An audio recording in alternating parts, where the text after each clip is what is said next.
everybody. Thank you for joining me today on Between the Spreadsheets. It's me as usual, Stephen Englander. Today I've got with me a really interesting gentleman who has taken time away from his empire to come and join humble me to tell us all about the restaurant business. It's David Fox from Tampopo. Hello, David. Thank you for joining me. It's a pleasure. Thanks for having me. Okay. Well, you said it's a pleasure now. You've not really got to know us properly yet. But you know what? I've been handed a list of potential questions. Usually I just free flow it, but I better be a bit more professional because you're a qualified chartered accountant from Pricewaterhouse, and I think I'll start there. Why would you give up a job from Pricewaterhouse with security everywhere and lots and lots of money to open up a restaurant? I think I'd always had a desire to run my own business, and I think I enjoyed advisory. I enjoyed saying, in my opinion, this is what I think you should do, whereas I thought I'd like to have a go at being the person who's advised and making those decisions. So that was the main reason. You wanted to be a doer? Yes. Right. Yeah. And you've certainly done that. So, but why Tampopo? What does Tampopo mean? Tampopo means is a girl's name in Japanese, which means dandelion. Okay. And there was a slightly quirky, if you Google Tampopo on YouTube, there's a slightly kind of quirky, off-the-wall film by a fairly well-known Japanese director called Juzo Itami. And the main character in there is called Tampopo, and she goes on the search with a truck driver to try and make the perfect bowl of noodle soup. So we did a little naming exercise with very little money, but with the students of Manchester Met Graphic Design Department, and they came upon that name. They felt that was the name that they felt best represented what we were trying to achieve. Right. So that's where it came all from. fell into place, really. Yes. Yeah. That's brilliant. So you've been trading now since 1996. 1990. Yeah. Well, we opened in May 1997. Right. So next year will be our 25th year. Right. Do you know what? It would have been about then that a friend of mine said, you know, there's this great noodle place in town. You'll have to come with me. And you used to have the benches. We did, yes. And we've still got those in Albert Square. Yeah. And at the time it was an old physiotherapist clinic. Yeah. And we had spent about 18 months, me and a friend, looking for a site. Yeah. We nearly got a site, and then it was that year, or was it 96, the Manchester bomb went off. Yeah, it was about then, yeah. So then all bets were off in terms of sites. We didn't really know what was happening at the city centre, and then we came across, like I say, an old physiotherapist clinic next to what was then, was it the Square Albert, the pub? I don't remember. And that's where we opened. Right, and where else are you? So we currently have 6 sites, one in Albert Square, one across town in the Corn Exchange. We used to have one until this summer in Piccadilly Gardens, but that was probably one of the toughest gigs in Manchester in terms of what goes on in Piccadilly Gardens. We've got a restaurant upstairs in the Trafford Centre. We've got a fast food kiosk called East Street downstairs at the Trafford Centre. We've got a restaurant called East Street in Fitzrovia in London, and a temporary pop-up, an old Byron burger site in Battersea, just south of Clapham Junction. Right, so both ends of the country. Yes, yeah. One thing I've been told by other people about you is that you're extremely hands-on, and you even know people's first names. Well, I think within the restaurant trade, that's kind of comes with the territory. Also, I've been lucky enough to have a fairly small team. As it's grown, the main relationship is we've got a very small central team, so it's with your site general managers and head chefs, and the kind of they're then responsible for their teams. Yeah. So the nature of hospitality is that you have people that may come and work for you for 3 months and then go away for a year and then come back for 3 months. So I wouldn't profess to know everybody's name, but certainly long-term members of staff I do, and we have kind of socials we have something called a 5-year club. So if people have been with us 5 years, we'll have a social gathering and go out and have a few drinks and do various activities. So, but it's good advice in business anyway to know your customers' names. Yes, I think the massive thing about hospitality, but it would, you know, I'm sure you'd agree, it applies to any business. They're all people businesses. That's right. And I say anyone in terms of between the spreadsheets, there's one thing knowing about a set of numbers, but if you can't or don't have that connection with people, it's going to be a lot harder to communicate your vision. No, it is absolutely. Even if that vision is on a spreadsheet. Yeah. No, it's what we tell people all the time. Your best differential, your best USP away from the big boys is that you can look into the eyes of your customers and know who they are and say hello to them. Yes. And know what they want. Yes. So you know that it is, and it's something that people like yourself you breathe it, so you don't realise it's something that everybody should be doing. Yes. Yeah. No, definitely. There's a nice term just linked to that. There's a nice term within hospitality that they talk about.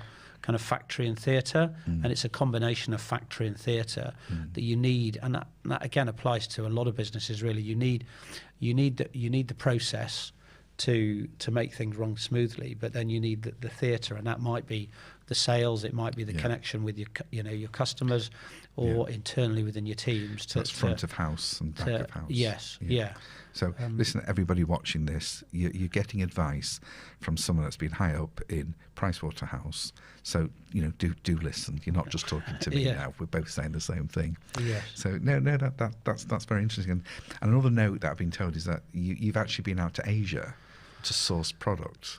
Yes, so I've been out. I've got contacts. There's sourcing products and also developing menus. So I've got, I work with chefs in Bali, in Kuala Lumpur, in Bangkok. I've also done cooking schools in Chiang Mai, in Hanoi, in Hoi An, in Sumatra, Indonesia. So really, what we do. It's kind of building relationships with people out there. Because the other thing about food is that food's always changing and it's always moving and it's always moving forward. And I suppose a bit like kind of fashion, that certain things will remain constant, but fashion and trends and development will change things, and some of them will come back to the way they were, but ever so slightly differently. And whether that equally applies to food in terms of if you just think, for anyone out there, how many times pizza's been reinterpreted or burgers as examples, or pies, and the challenge of someone as a restaurateur is to observe those elements and take on board what you think is relevant now. Very small example. Have you heard of mochi balls? Sort of. Which are a kind of Japanese-inspired ice cream with almost like a rice no, I haven't. wrap around it. It sounds nice. But we just started listing mochi balls as a dessert item, and we're thinking, will people like it? It's delicious, but for the Western palate, it's got a slightly unusual texture on the outer ring bit. My supplier has got 20 pallets of it on back order because there is a TikTok sensation, and everywhere around the country is running out of it at the moment. So that's an example where the kind of fashion has just plugged into a certain food product, and you can't get them for love nor money. So we're just getting some strawberry mochi balls delivered today, and food is always on the move. No, and I suppose it's just what you said there, TikTok. So it's important not just for restaurateurs, but for any business owner to be aware of the fashions, be aware of what your target market also shops. And also, How important is authenticity in the because you mentioned something before about for the Western palate. Yes, I think authenticity is important, but I think what overrides that is when a few years ago we went out we were very big on authenticity. So we didn't our food is not fusion. Our pad thai is a very true representation of the pad thais you get over Thailand, and our beef rendang is a very true representation of a beef rendang from a lady that does a cooking school in in Kuala Lumpur. But we went to our customer base and they said, well, actually what matters is the food taste. We said, describe Tampopo in 3 words. And they said, tasty, fresh, delicious and friendly. Yeah. And authenticity came further down the line. No, I get that. So really you can become, I think as a result, we said, actually, does the food taste nice? And that's all that matters. You've got a good image. That's the main thing it's that matters. something a bit different, and it's nice, yeah.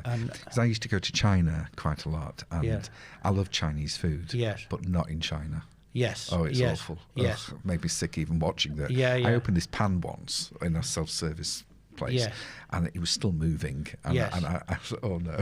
Yes. Yeah. So, we had to keep away from Chinese restaurants. Yes. But in England, I love Chinese food. Yeah. But even over here, I think China. So, good example is Chinese or even East Asian desserts generally. They're slightly, generally quite sweet, generally quite gloopy. So texturally, it's something that doesn't really resonate with a lot of the Western palate. No.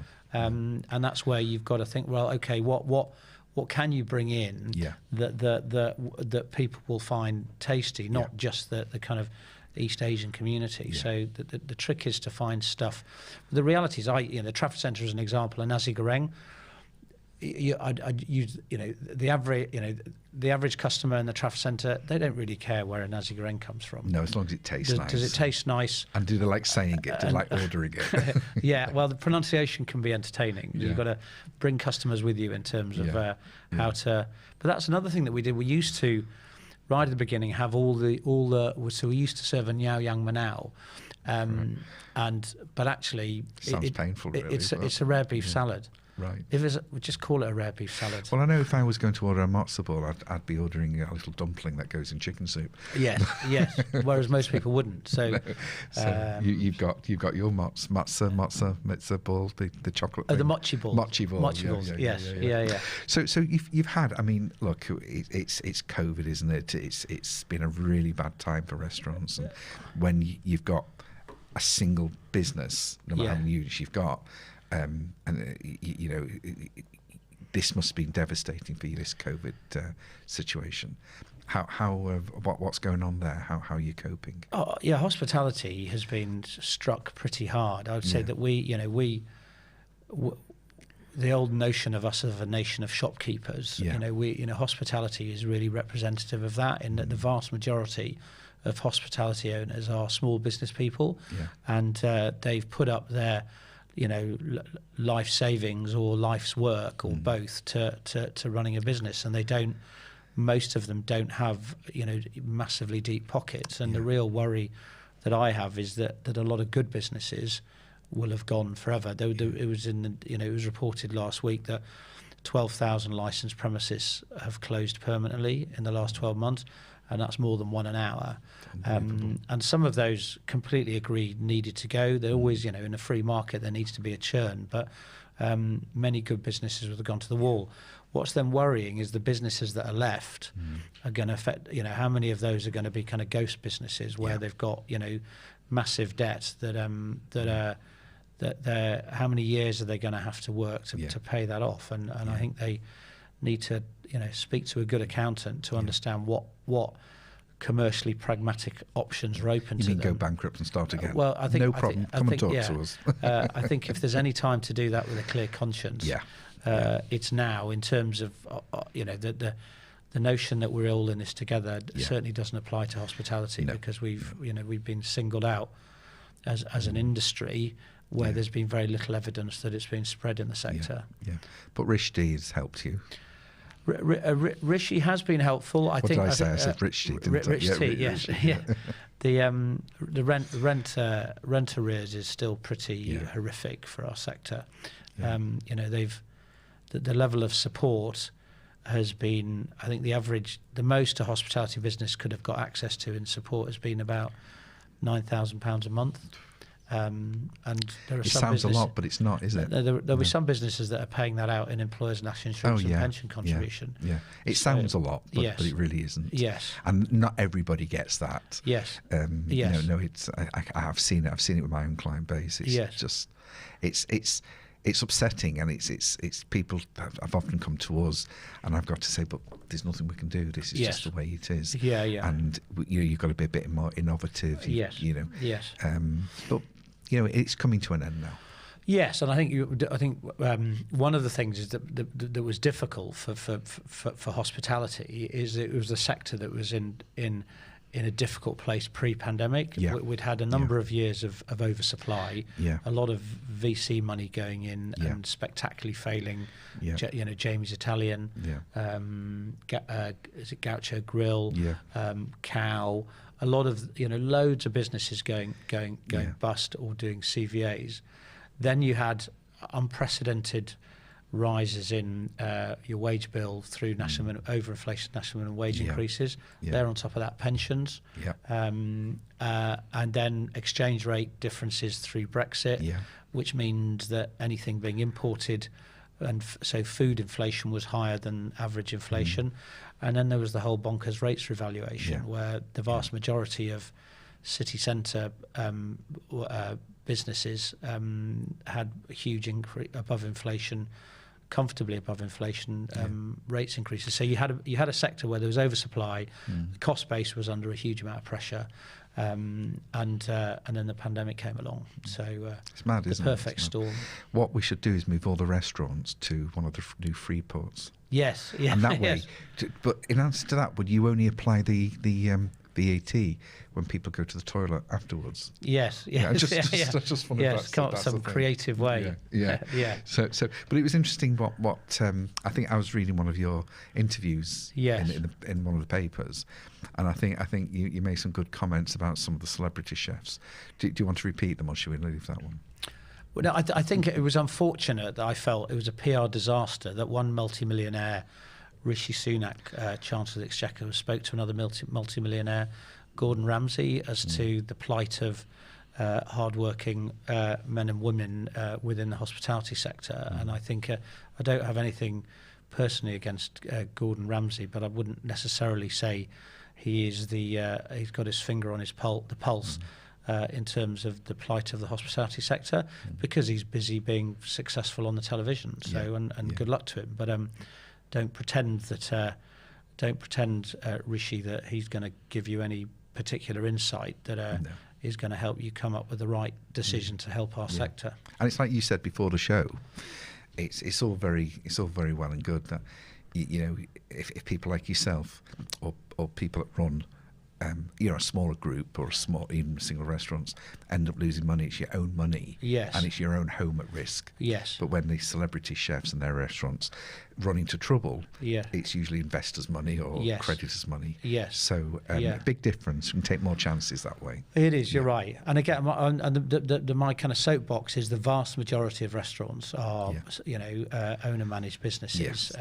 There are chains, there are big companies out there, but the reality is, you look at the City of London, you might have Pret-a-Manger and a lot of street corners, but you've also got second and third generation immigrant businesses, good little Italian delis. And the food's usually better. And the food's better, but they might have grown to 3, 4 or 5 little coffee shops, outlets, and they've had no trade for 12 months. And what's the landscape looking like for them going forward? But the message is, again, as soon as we can, support the owner-run businesses. Yes. Usually get better service and better quality food. Yes. I've always maintained, and I'll probably get sued big time eventually, but if Tesco's and the big supermarkets could poison you with a profit and get away with it, they'd do it. Yes. It's about money. It's not about the product. Yeah. And this is why I was when I mentioned at the beginning, you did give up or move away from a good job, a good position. Yes. And I know being an accountant, you do sit on your arse most of the day and just play games and drink coffee.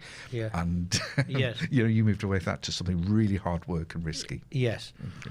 Yes. So, and I know that you've been trying to get that message out there that restaurants and the hospitality industry in general haven't had a good time of it, and more help should be given. Yeah. So is there anything you'd like to say before I kick you out? I mean, before we close I think in terms of, I suppose there's any advice in terms of going into business, I think it's real, and I'd say to a few people that the notion, before you go into it, you might think it's a kind of, is there a quick buck or it's kind of binary? And I said with the financial angle is I'd either go I'd either go bust within a year, Yeah. or I'd be rich beyond my wildest dreams within 3 to 5 years. Well, you didn't go buzz. Neither of which have happened, and as Thought I'm you were sure gonna you say know, that's the case for the vast majority of people who do that, Yeah. and then it turns into a passion. Yes. And you've got to choose something that you think that you might enjoy, and that could be, it could be a sector, a space where you see an opportunity. Yeah. But as they say, one thing that is certain, it won't go to plan. No. But there's a lot of, I think in the right context, it can be a lot of fun, and it also keeps you driven and keeps you hungry, keeps you young. Yeah. Well, thank you very much. Thank you. It's been a really interesting conversation. I'm really glad you came on. Do keep in touch. Yes. If anybody would like to ask me any questions about this programme, or you'd like to get in touch with David, do contact me on the details below, and I'll pass you on to David. Maybe you can go and lobby the town hall and say, where's my money, where's my rates reduction. And but do feel free to contact me if you've got any questions at all. And again, thank you for joining us, David. Great, thank you. And It's a pleasure. thank you for tuning in again, and I will see you next week. Thank you. Thank Bye-bye. you. Cheers.